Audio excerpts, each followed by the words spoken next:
आज जो हम टॉपिक यहाँ पर टच करने वाले हैं वो आज तक मैंने जितने भी सेशंस करे हैं उन सब में से सबसे इम्पॉर्टेंट टॉपिक है, वो है how to choose your career.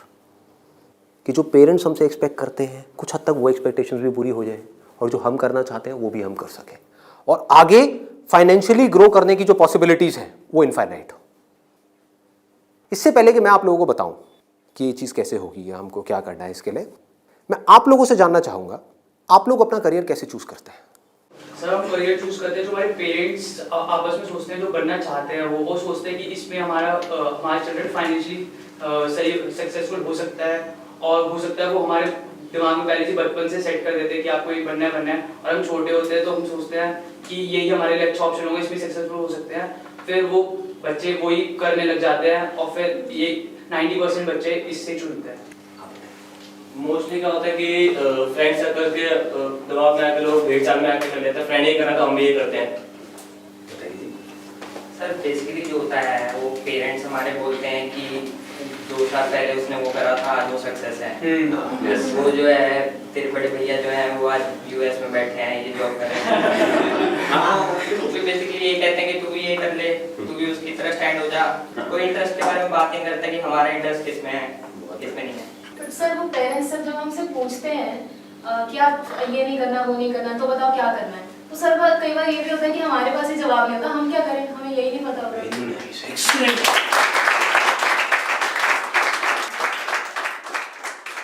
इसमें गलती पेरेंट्स की भी नहीं है।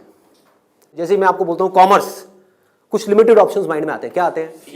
सीए आता है और बीकॉम आता है और बीबीए आता है, एमबीए आता है, सीएफए आता है, और कोई ऑप्शन आता है? आता ही नहीं है। तो ध्यान से देखो क्या हो रहा है। हम सब बच्चों की सोच एक जैसी है, सब पेरेंट्स की सोच एक जैसी है। तो ये पेरेंट्स की सोच किसने बनाई? क्या उनकी गलती है? इस पूरी की पूरी सोसाइटी ने मिलकर बनाई।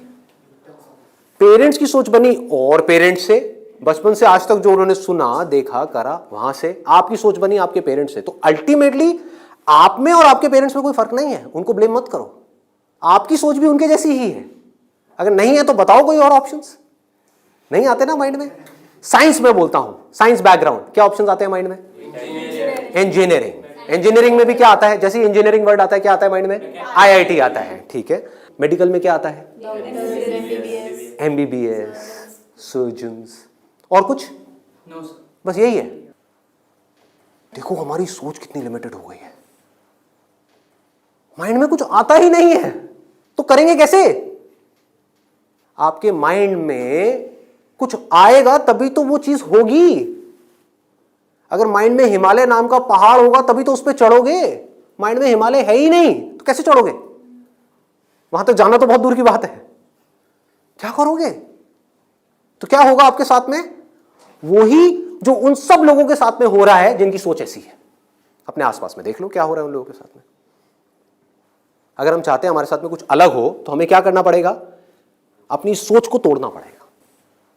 सबसे पहले समझेंगे कि एग्जैक्टली हो क्या रहा है, फिर ये देखेंगे कि हम क्या कर सकते हैं और क्या करना है। इसको आप पीछे सर्कुलेट कर दीजिए।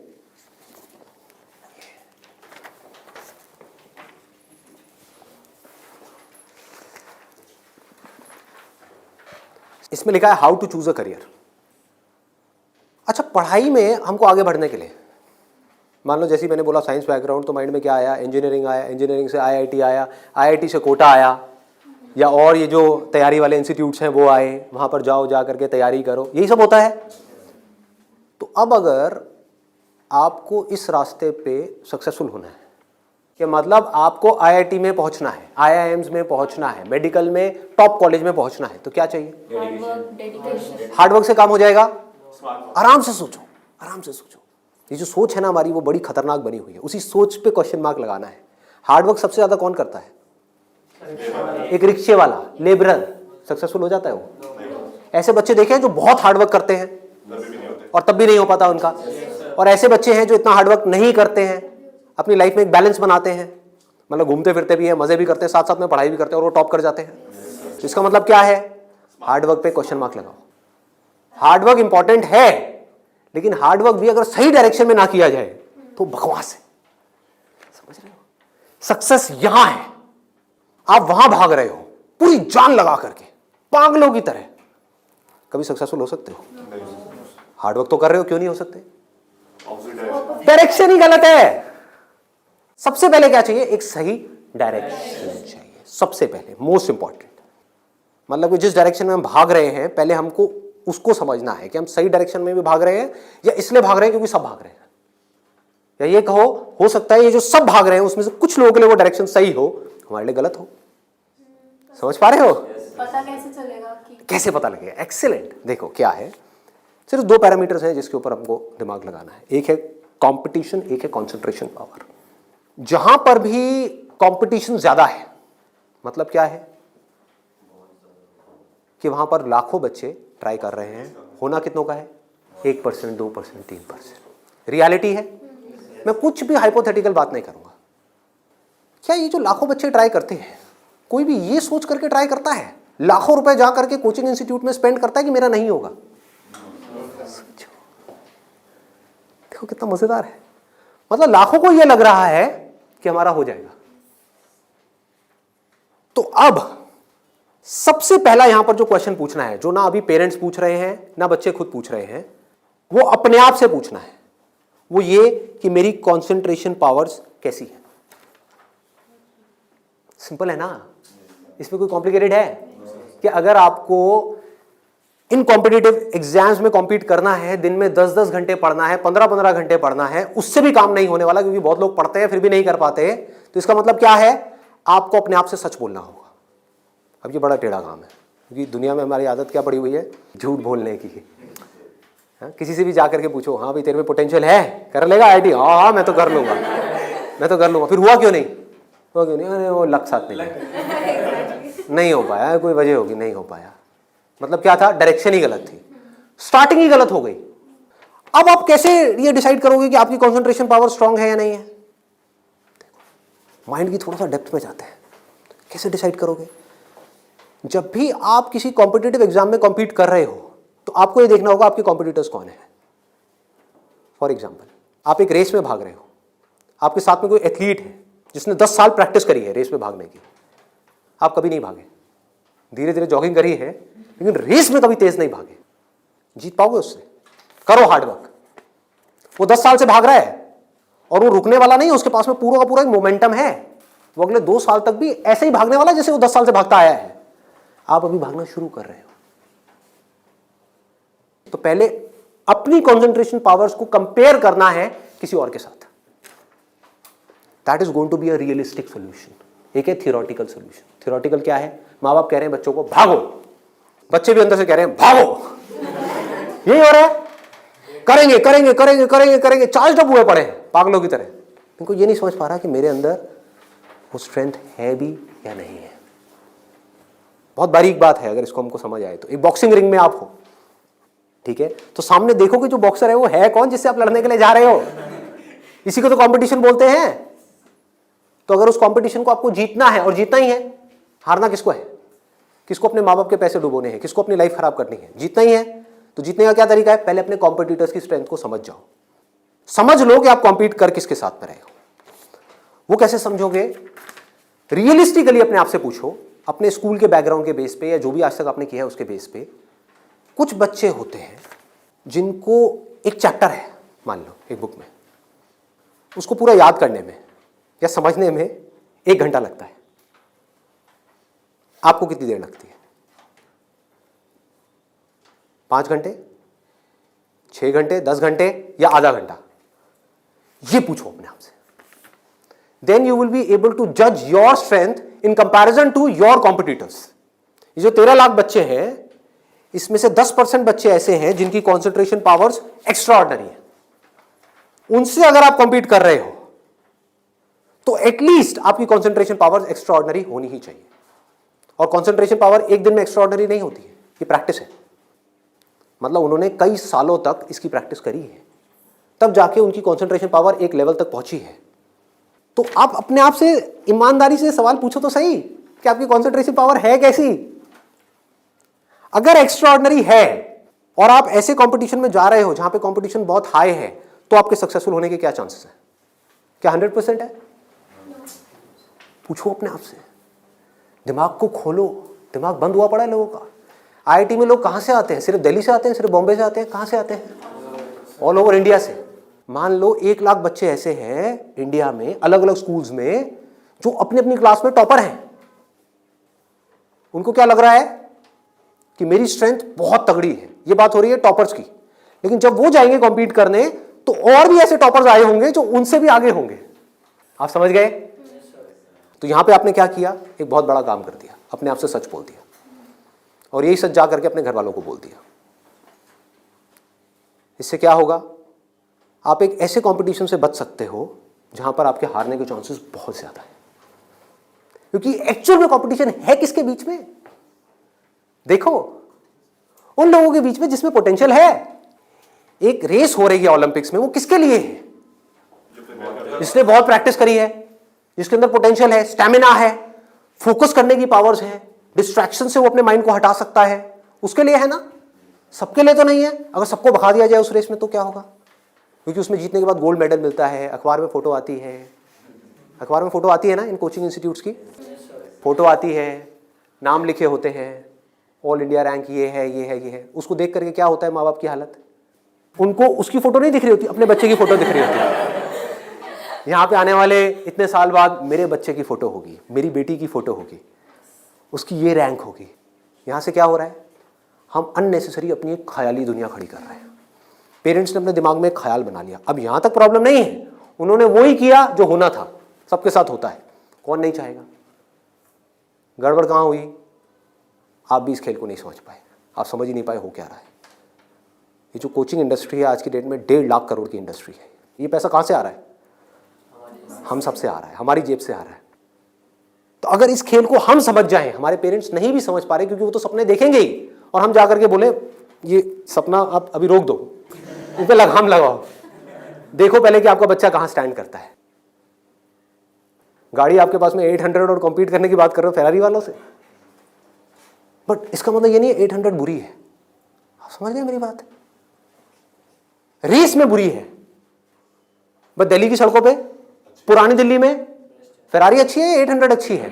800 अच्छी है, ज्यादा सक्सेसफुल है। बट वही अगर उस रेस में चली जाए जिसमें सब भाग रही हैं और सारी 800 नहीं है, फरारीज है, एक से एक फरारीज है, किसमें कितनी आग लगी हुई है वो आपको पता ही नहीं है। आप समझ पा रहे हो? कोई आ रहा है कहीं से, उस बच्चे में कितनी आग है और कितना पोटेंशियल है वो आप सपने में भी नहीं सोच सकते, और आप उससे लड़ने की बात कर रहे हो। किस बेस पे? क्योंकि मेरे घर वालों ने ये सपना देखा है और मुझे सपने को सच करना है। पोटेंशियल है या नहीं है? पूछो अपने आप से, तो आपको क्लियर कट जवाब मिलेगा। क्लियर कट 10% लोग ऐसे होते हैं जिनमें एक्चुअल में पोटेंशियल है इन एग्जाम्स में कॉम्पीट करने का। तो if you are there in that top 10% category, तो अब आपका हार्डवर्क यहां पे काम आने वाला है। Depending upon your hard work, बशर्ते आपके अंदर पोटेंशियल हो। फॉर एग्जाम्पल फेरारीज की रेस हो रही है, उसमें आपने पूरी जान लगा दी, एक सेकंड के लिए भी डिस्ट्रैक्ट नहीं हुए। ठीक है, डिस्ट्रैक्ट होने में 1 सेकंड लगता है। डिस्ट्रैक्शंस वाला मेरा सेशन है पावर ऑफ फोकस, वो देखा होगा आप लोगों ने। बहुत तरह की डिस्ट्रैक्शंस है। मान लो आप हो तो फेरारी, लेकिन डिस्ट्रैक्ट हो गए, रुक गए, रेस यहां हो रही है, आप यहां चले गए, आउट है कि नहीं? तो आपको पूरी तरह से फोकस्ड रहना पड़ेगा, हार्डवर्क करना होगा, डेडिकेशन चाहिए, डिजायर चाहिए, सब कुछ चाहिए। लेकिन सबसे पहले क्या चाहिए? इंजन में दम होना चाहिए, अंदर वो पोटेंशियल होना चाहिए, एक्स्ट्रा ऑर्डिनरी कॉन्सेंट्रेशन पावर्स होनी चाहिए। ये बात हमको समझ क्यों नहीं आ रही है? अब क्यों चाहिए कॉन्सेंट्रेशन पावर्स? कभी सोचा है? 2 तरह के काम है इस दुनिया में, एक वो जिसमें हमारा इंटरेस्ट है, दूसरा वो जिसमें इंटरेस्ट नहीं है।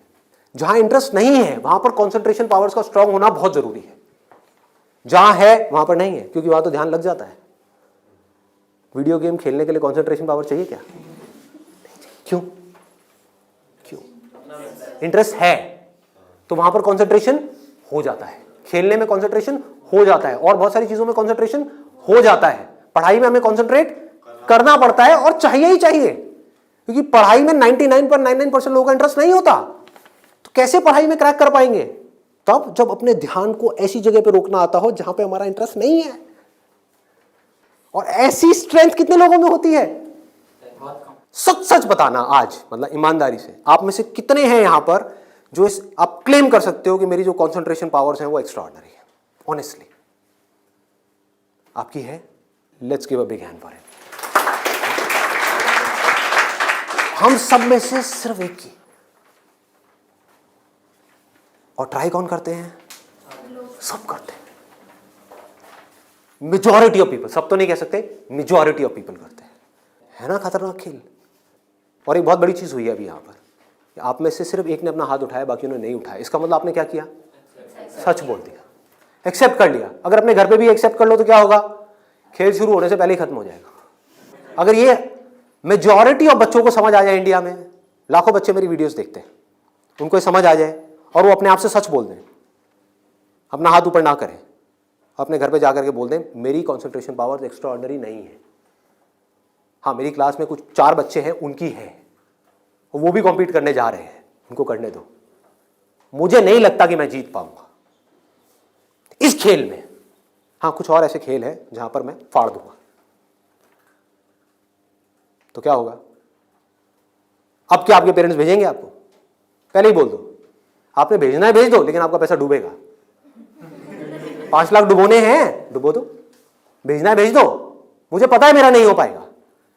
ये झूठ है, ये नेगेटिव थिंकिंग है, या ये रियलिस्टिक थिंकिंग है? समझो, realistic thinking, that is the biggest thing जो हमको समझना है। पॉजिटिव थिंकिंग का लोग मतलब क्या निकालते हैं कि मेरे पास में मारुति 800 है, और मैं ये एक्सेप्ट ही ना करूं कि मेरे पास में मारुति 800 है, मैं अपना एक ख्याल बना लूं कि मेरे पास में फेरारी है, और जाकर के कॉम्पीट करूं ऐसे लोगों के साथ में जिनके पास में एक्चुअल में फेरारी है। फर्क पता लग रहा है? और ऊपर से अपने आप को पॉजिटिवली अंदर से मोटिवेट करता रहा हूं। घर वाले भी मुझे रोज फोन करके, नहीं बेटा तू कर सकता है, कर सकता है, कर सकता। रियलिटी को देखो ही ना, अपनी स्ट्रेंथ को देखो ही ना, अपनी आंखें बंद कर लो, सच बोलो अपने आप से। जीत सकते हो तो लड़ो, नहीं जीत सकते तो कोई ऐसी जगह पे जाओ जहां पे आप जीत सकते हो, या बेटर स्टिल जहां पे कोई कंपटीशन ही ना हो। आगे बढ़ते हैं। दूसरा क्या है? ये तो हो गई पहली कैटेगरी, एक्स्ट्रा ऑर्डिनरी, जो यहां पर अभी कोई भी नहीं मिला, सिर्फ एक मिला है। दूसरा है ऑर्डिनरी। 90% लोग एक क्लास में, 90% स्टूडेंट्स इंडिया में वो इस सेगमेंट में आते हैं। अब मजे की बात क्या है, ये जो कोचिंग इंस्टीट्यूट्स हैं, इनकी दुकानें कैसे बच्चों से चल रही है? ऐसे बच्चों से। कुछ रोल मॉडल्स दिखा करके, देखो हमारे इंस्टीट्यूट से ये है, उन्होंने ये कर दिया, जनता को लेकर के आएंगे। जितनी ज्यादा भीड़ आ जाए उतना अच्छा। तो इस पूरी प्रॉब्लम को अगर सॉल्व करना है तो कौन करेगा? एक स्टूडेंट ही कर सकता है। आप चाहो तो स्टैंड ले सकते हो। स्टैंड मतलब क्या? सच बोल दो। ऑर्डिनरी लोग 90% ये कहां जा रहे हैं? हाईली कॉम्पिटिटिव फील्ड्स में जा रहे हैं। क्यों जा रहे हैं? क्योंकि सब जा रहे हैं, क्योंकि उन्हें लग रहा है कि मेरा हो जाएगा। मैं ये नहीं कह रहा कि अगर आप ऑर्डिनरी हो और एक हाई कॉम्पिटिशन वाली फील्ड में जा रहे हो तो आपका नहीं होगा। I am not saying that the possibility is 0%, I am saying possibility is 1%। Genuine है वो भी तब है अगर आप मेहनत करो तो। अगर वहां जाकर के मेहनत ही ना करो तब तो बिल्कुल नहीं होगा। अगर आप बहुत मेहनत करो तो 1%। क्योंकि मैं हिम्मत नहीं तोड़ूंगा ऐसे लोगों की। लाखों ऐसे स्टूडेंट्स हैं जो आज की डेट में ऐसा कर रहे हैं।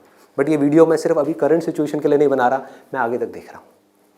आने वाले 20 साल, 50 साल, 100 साल आगे तक देख करके चल रहा हूँ कि इंडिया की प्रॉब्लम्स का अगर हमको सोल्यूशन निकालना है, अनएम्प्लॉयमेंट का सोल्यूशन निकालना है, डिप्रेशन का सोल्यूशन निकालना है, तो वो सोल्यूशन क्या है?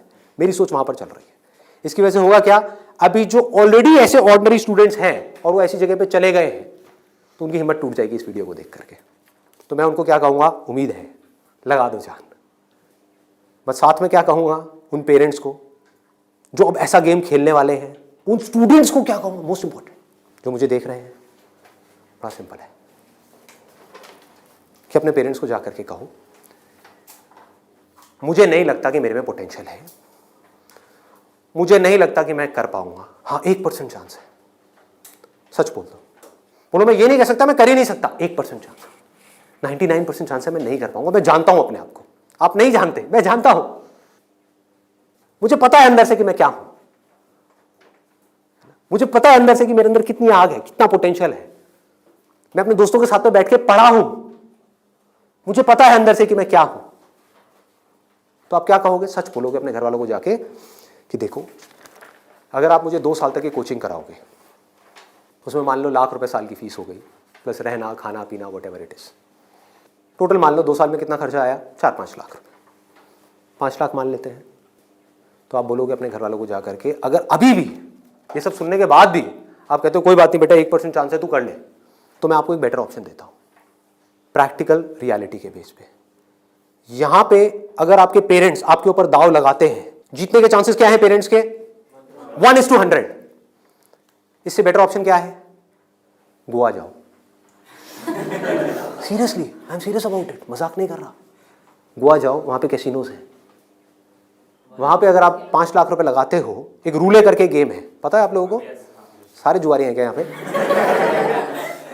रूले गेम है जिसमें एक बॉल घुमाते हैं, 36 नंबर होते हैं और एक 0 होता है। वहां पे अगर आप 1 नंबर पे पैसा लगाते हो और वो नंबर आ जाता है तो 1 रुपए आपका बन जाता है 36 रुपए। जीतने की प्रोबेबिलिटी क्या है? 1:37। यहां पर क्या है? 1:100। वहां पर क्या है? 1:37, मतलब इससे डबल से भी ज्यादा है। तो अपने पेरेंट्स को सजेशन दो कि जुआ खेलना ही है तो ये बेटर ऑप्शन है, खेलते हैं ना। मेरी जिंदगी क्यों दांव पे लगा रहे हो? मुझे तो बचने दो। अरे खेलना है तो मिलके खेलते हैं। जाओ अपने पेरेंट्स के साथ में, उनको गोवा लेकर के जाओ, अपनी पार्टी करना, और एक दिन जाना ले आकर के 5 लाख रुपए एक टेबल पे रख देना। अगर वो नंबर आ गया तो कोई भी नंबर चूज कर लो। आपके पेरेंट्स चाहते हैं आप नंबर 1 पे आओ, ऑल ओवर इंडिया में आपकी नंबर 1 रैंक आए, तो 1 नंबर पे पैसा लगाओ जुए में। वहां भी 1 नंबर पे पैसा लगा रहे हैं, यहां भी 1 नंबर पे पैसा लगाओ। अगर वो 1 नंबर आ गया तो कितना मिलेगा? 5 लाख का 1,80,00,000। 1,80,00,000 उसको उठा करके बैंक में एफडी कराओ। कितना इंटरेस्ट आएगा? 12%। तो अब टाइम गया। आप मान लो टैक्स वैक्स काट के 7-8% भी आ गया आपके हाथ में, महीने का 1,00,000 रुपए, साल का 12 लाख रुपए। सोचो क्या ये प्रैक्टिकल है या नहीं है? जो बात मैंने बोली है थियोरेटिकल है, प्रैक्टिकल है। वहां भी जुआ है, यहां भी जुआ है। आप भी बोल रहे हो हाँ शायद मेरा हो जाएगा, पेरेंट्स भी कह रहे हैं हाँ शायद इसका हो जाएगा। प्रोबेबिलिटी हमारे सामने है, आपके होने की जो प्रोबेबिलिटी है वो हमारे सामने है। हाँ अगर आप एक्स्ट्राऑर्डिनरी में हो तो बात अलग है, मैं उसकी बात नहीं कर रहा। वहां पर आ गई 10% से 100%, तो वहां पर जुए का कोई कंपैरिजन नहीं है, ठीक है ना। बट अगर आप ऑर्डिनरी में हो और वहां पर जाकर के आप कॉम्पीट कर रहे हो, इससे बेटर ऑप्शन है जुआ। और घर वाले कहेंगे पैसा डूब गया तो जुए में, तो बोलो वो तो यहां भी डूब रहा है। हाँ? यहां भी तो डूब रहा है। फर्क क्या है? इसको बोलते हैं एक रियलिटी के बेस पर समझ करके सोच करके लिया हुआ डिसीजन। तो अब तीसरा ऑप्शन क्या है हमारे पास में? कोई ऐसा करियर चूज करो, देखो कितना मजेदार है, जहां पे आपको कंसंट्रेशन पावर की जरूरत ही ना हो, not required. If you love singing, concentration power चाहिए क्या? नहीं चाहिए, हो जाएगा। किसी खेलने में इंटरेस्ट है तो वहां पे कंसंट्रेशन पावर बहुत स्ट्रांग चाहिए क्या? हो जाएगा, घंटों तक हो जाएगा। एक है कंसंट्रेट करना पड़ता है, एक है कंसंट्रेशन हो जाता है। दोनों में बहुत फर्क है। इंटरेस्टिंग है तो कंसंट्रेशन हो जाता है, इंटरेस्टिंग नहीं है, बोरिंग है तो कंसंट्रेट करना पड़ता है, फिर चाहे वो पढ़ाई हो चाहे जॉब हो।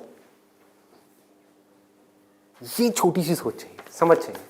अब यहां पे क्या चलेगा? इन फील्ड्स में कंपटीशन क्या है? आर्ट हो गया, स्पोर्ट्स हो गया, कोई भी क्रिएटिव फील्ड हो गई, वहां पर कंपटीशन क्या है? बहुत ज्यादा है उन लोगों के लिए जो मीडियोकर है। लेकिन अगर आपके अंदर टैलेंट है, कोई कंपटीशन नहीं है, क्योंकि दोनों को आपस में कंपैरिजन किया ही नहीं जा सकता, कोई नंबर्स नहीं है ना। ध्यान से समझो, जैसे आप किसी एग्जाम में जाते हो तो एक कंपेयर किया जा सकता है आपको किसी से, क्योंकि आपके आए 90%, किसी और के आए 99%, तो कंपैरिजन है। टैलेंट में क्या है? आपके अंदर एक तरह का टैलेंट है, किसी और के अंदर और कोई तरह का टैलेंट है। आप जो कर सकते हो वो नहीं कर सकता, वो जो कर सकता है वो नहीं कर सकता। एक सिंगर है उसकी अलग तरह की आवाज है, कोई और सिंगर है उसकी अलग तरह की आवाज है। अब यहां पे भी एक छोटा सा प्रॉब्लम है। प्रॉब्लम क्या है यहां पर? प्रैक्टिकली आप लोग बताओ कि प्रॉब्लम क्या है यहां पर इस तरह का कुछ करने में? स्कोप क्या होगा, क्या नहीं होगा? देखो अगर टैलेंट हो तो स्कोप होगा या नहीं होगा? होगा। बट ऑब्वियस, टैलेंट कैसे डेवलप होता है? प्रैक्टिस। और ये भी तभी काम आएगा जब इंटरेस्ट होगा। समझ गए ना? जितना ज्यादा इंटरेस्ट होगा उतना ही ज्यादा पैशन होगा, जितना ज्यादा पैशन होगा उतना ही ज्यादा पैशन के साथ प्रैक्टिस करोगे, जितना प्रैक्टिस करते चले जाओगे उतना ही टैलेंट बढ़ता चला जाएगा, जितना आपका टैलेंट बढ़ता चला जाएगा आपके लिए कंपटीशन उतना ही कम होता चला जाएगा। क्लियर है ना? बट आप इन सारे रूट से भागने के लिए वहां पर जा रहे हो तो भगवान ही मालिक है आपका। समझ गए? पढ़ाई के टॉर्चर से बचने के लिए जबरदस्ती कोई ऐसा काम नहीं है जो आपको बहुत इंटरेस्टिंग लगता है फिर भी आप कर लो, आप कहो हाँ ये सही है, तो आपका वही हाल होगा जो वहां पे कंपटीशन में बाकी लोगों का हो रहा है। मतलब आपको जेन्युइनली चूज करना होगा कोई ऐसा interest which you are extremely passionate about, extremely passionate about. ठीक है, इससे भी एक स्टेप आगे बढ़ते हैं। यहां पे प्रॉब्लम एक है बहुत सिंपल सी, जो मेरे पास में कमेंट्स आते हैं कि हमें पता ही नहीं है कि ऐसा इंटरेस्ट क्या है। I don't know what that interest is. मेरे लिए ऐसा कोई इंटरेस्ट नहीं है, कोई ऐसा टैलेंट नहीं है, कोई ऐसी स्किल नहीं है जो मैं कह सकूं कि हाँ इसके बेस पे मैं अपनी पूरी लाइफ स्टेक पे लगा सकता हूं। उनके लिए क्या सोल्यूशन है? आपके घर वाले चाहते हैं आपको डिग्री मिले, आप चाहते हो कुछ अपना करना, फाइनेंशियली भी सक्सेसफुल हो जाओ, तो उसका ऑप्शन क्या है? ये रहा। यानी कि आप बहुत ज्यादा टफ एग्जाम्स को क्रैक नहीं कर सकते, बहुत ज्यादा टफ पढ़ाई नहीं कर सकते, लेकिन आप पढ़ सकते हो। तो आप एक ऐसी फील्ड चूज करते हो जहां पे कंपटीशन लो है, जहां पे कंपटीशन कम है, और अगर वहां पर आप स्मार्ट वर्क करने लग जाओ तो आपके जीतने के जो चांसेस हैं, सक्सेसफुल होने के चांसेस हैं, that starts from 10% and goes up to 100%, as good as उन लोगों के कंपैरिजन में जो यहां पर टॉपर है। और यहां पर कोई लिमिट नहीं है कि हम क्या कर सकते हैं। स्मार्ट वर्क को मैंने नीचे डिफाइन भी किया हुआ है कि what does smart work mean. It means developing your understanding, that is smart work. जो काम आप कर रहे हो उसकी समझ अगर आपको है कि आप क्या कर रहे हो, क्यों कर रहे हो, कैसे कर रहे हो, तो आप स्मार्ट वर्क कर रहे हो। समझ नहीं है बस कर रहे हो तो आप हार्ड वर्क कर रहे हो। अब इसमें मैं आपको एक प्रैक्टिकल एग्जांपल देने वाला हूं। एक सिंपल सा करियर मैं आपको बता रहा हूं, फिजियोथेरेपी। सुना इसके बारे में सबने?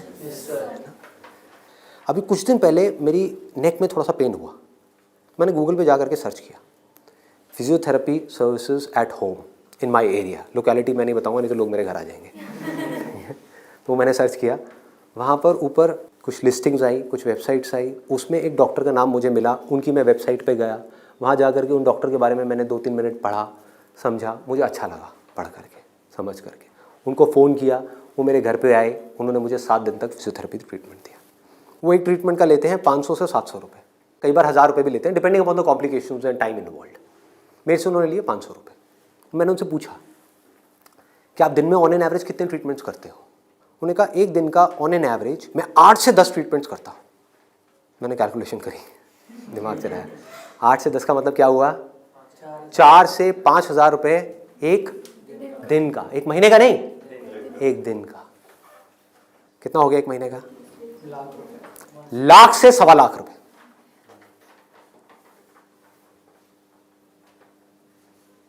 अभी उनको 4 साल हुए अपनी फिजियोथेरेपी करे हुए, ये नहीं है कि 40 साल हो गए, 4 साल।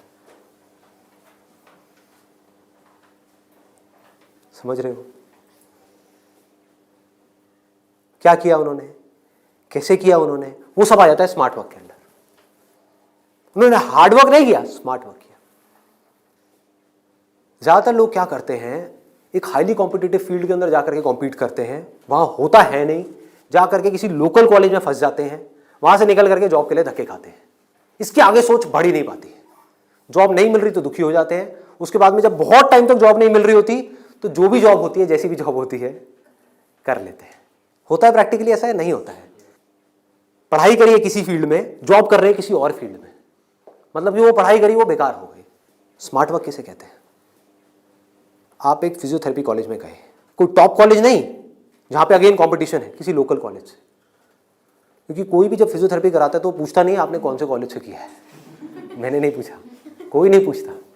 तो किसी भी कॉलेज से अच्छे से जा करके आप स्टडी करके आ गए, डिग्री लेकर के आ गए, आप कहीं भी जाओगे कभी भी आपको जॉब तो मिल ही जाएगी, जो सुन करके आपके घर वाले कन्विंस हो जाएंगे, कहेंगे हाँ ठीक है, बैकअप प्लान तो है।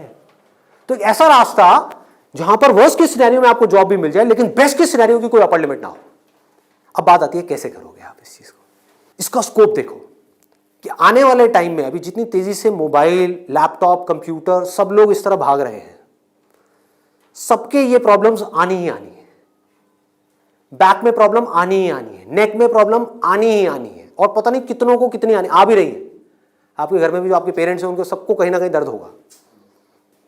तो आपने पहले तो ये समझा कि हाँ, इसका स्कोप कभी कम नहीं होने वाला, बढ़ने ही वाला है। ठीक है, इसमें कंपटीशन भी बढ़ेगा जब स्कोप ज्यादा है तो, लेकिन किन लोगों के लिए बढ़ेगा? जो हार्ड वर्क कर रहे हैं, लेकिन जो स्मार्ट वर्क को समझ पा रहे हैं वो कुछ भी कर सकते हैं। तो आप क्या कर सकते हो? आपने कहा कि सिर्फ इससे काम नहीं चलने वाला, वो मुझे समझ आ रहा है।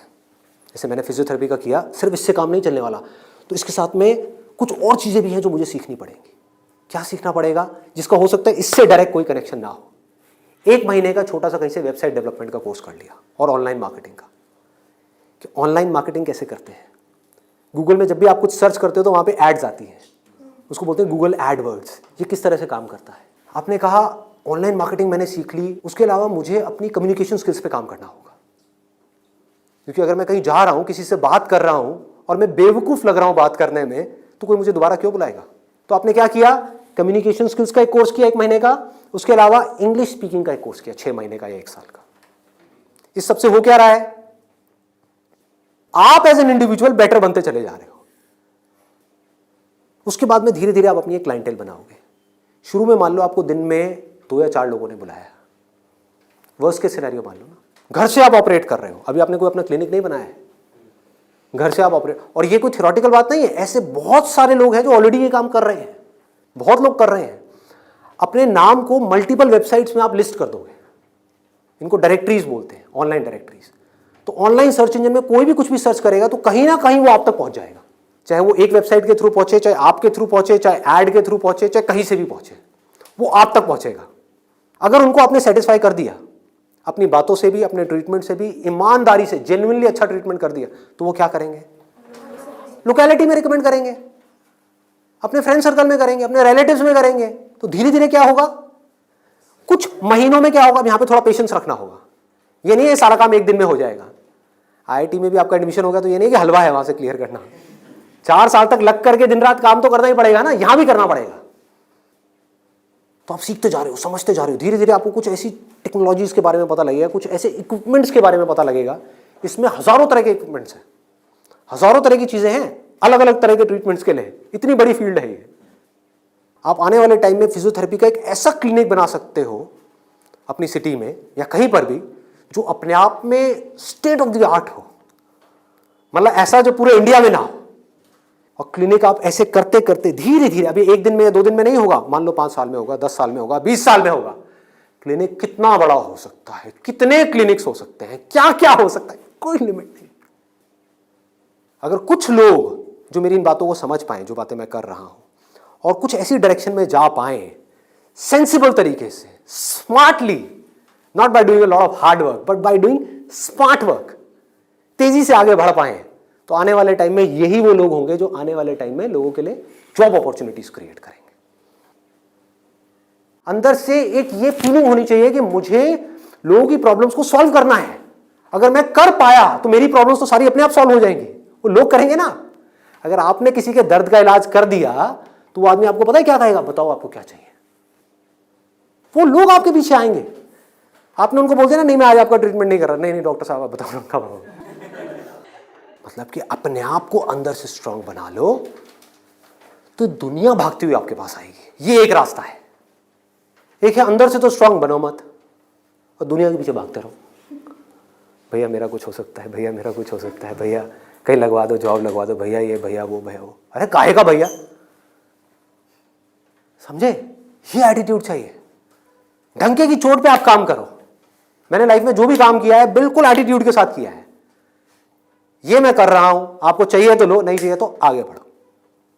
Does not make any difference to me, क्योंकि मैं जो कर रहा हूं आई बिलीव इन इट। मैं कोई भीख नहीं मांग रहा हूं आपसे।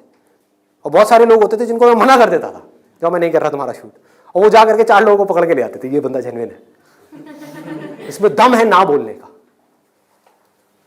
वो दम कहां से आता है? सोच से आता है। सोच को खोलो, बंद करके इसमें मत रहो, फाड़ दो। और फिर भी रहना है तो आपकी चॉइस है।